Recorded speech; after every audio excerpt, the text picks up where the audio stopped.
हर हर महादेव किसान साथियों, स्वागत करता हूं आपके अपने यूट्यूब चैनल एल के पाल खेती बाड़ी में। किसान साथियों, गेहूं की फसल जिन किसानों ने गेहूं की अगेती बुआई की है, उनकी फसल 70 से 80 दिन की हो गई है। या फिर जब गेहूं की फसल आपकी 70 से 80 दिन की हो जाए, तब ये समय बहुत ही ध्यान देने की ज़रूरत पड़ती है। रेगुलर देखभाल करनी चाहिए, क्योंकि गेहूँ का जो ये अवस्था होता है, झंडा पत्ता को, फ्लैग लीफ को हरा भरा और चौड़ा रखना बहुत ही ज़रूरी होता है। किसान साथियों, इसी समय गेहूं की गबोड अवस्था में या बालियां निकलते समय गेहूं की फसल को रोग मुक्त रखने के लिए, रोगों से बचाने के लिए फंगिसाइड का स्प्रे करना बहुत ही ज़रूरी होता है। और इसके साथ साथ कुछ माइक्रो न्यूट्रिएंट्स जो ज़रूरी होता है, तथा माहू तेले चेपी के रोकथाम करना भी बहुत ज़रूरी होता है।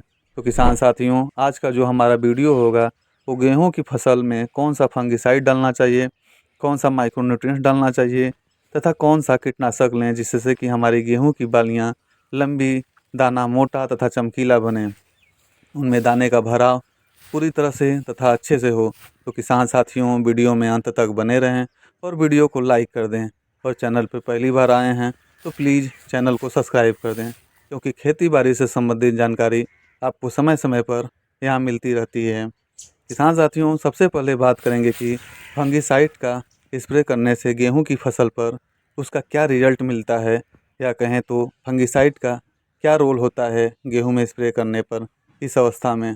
तो इस समय पर फंगिसाइड का स्प्रे करने से गेहूं में सभी प्रकार का रोग, जैसे कि येलो रस्ट या पीला रतवा आदि रोगों को रोकने के लिए, कंट्रोल करने के लिए फंगिसाइड का स्प्रे करना बहुत ज़रूरी होता है।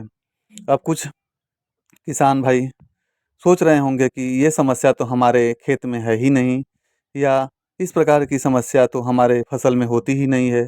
तो इसको आप इस प्रकार से समझें कि जब आपके गेहूं की फसल में पूरी बालियां निकल चुकी होती हैं, मौसम में थोड़ा परिवर्तन होता है, गर्म हवाएं चलती हैं, तो गेहूं के पत्ते सूखने लगते हैं, बालियां छोटी रह जाती हैं और आपकी फसल देखने में ऐसे लगेगी कि फसल पक चुका है, पूरी तरह से तैयार हो चुका है। लेकिन जब हम गेहूं की कटाई करते हैं और थ्रेशरिंग करवाते हैं, तो देखते हैं कि दाने बिल्कुल छोटे और पतले होते हैं। ये कमज़ोर दाने का कारण किसान साथियों येलो रस्ट या पीला रतवा ही होता है, जो कि गेहूं की फसल का 60% तक लगभग कम पैदावार और नुकसान हो जाता है। इसलिए फंगिसाइड का स्प्रे झंडा पत्ता के समय या बालियां निकलते समय कर देना चाहिए। ये सबसे उपयुक्त समय होता है गेहूं की फसल में बेहतर उत्पादन का, ज़्यादा मुनाफा लेने का और गेहूं की फसल को रोग मुक्त करने का, जिससे फ्लैग लीफ चौड़ा, मोटा और चमकदार बनता है। क्योंकि फ्लैग लीफ से ही पौधे में प्रकाश संश्लेषण होता है। दाना भराव में 60% से ज़्यादा का काम फ्लैग लीफ के कारण ही होता है। किसान साथियों, कुल मिलाकर इस टाइम पर फंगिसाइड का स्प्रे करने से हमारे गेहूं की फसल में 2.5 से 3 कुंटल तक ज़्यादा पैदावार होता ही है। अब बात करें कि कौन सा फंगिसाइड का चुनाव करें और कितनी मात्रा में लेना चाहिए, तो किसान साथियों, प्रोपिकोनाजोल या टाइफेराकोनाजोल या फिर और भी कई फंगिसाइड आते हैं, कोई सा भी लेकर 200 ml प्रति एकड़ के हिसाब से स्प्रे करें।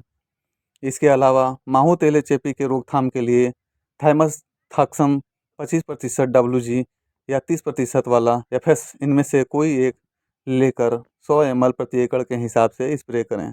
अब इसके अतिरिक्त बात आती है माइक्रो न्यूट्रिएंट्स की, तो इसके लिए NPK 05234 या NPK 0050 1 किलो प्रति एकड़ के हिसाब से स्प्रे करें।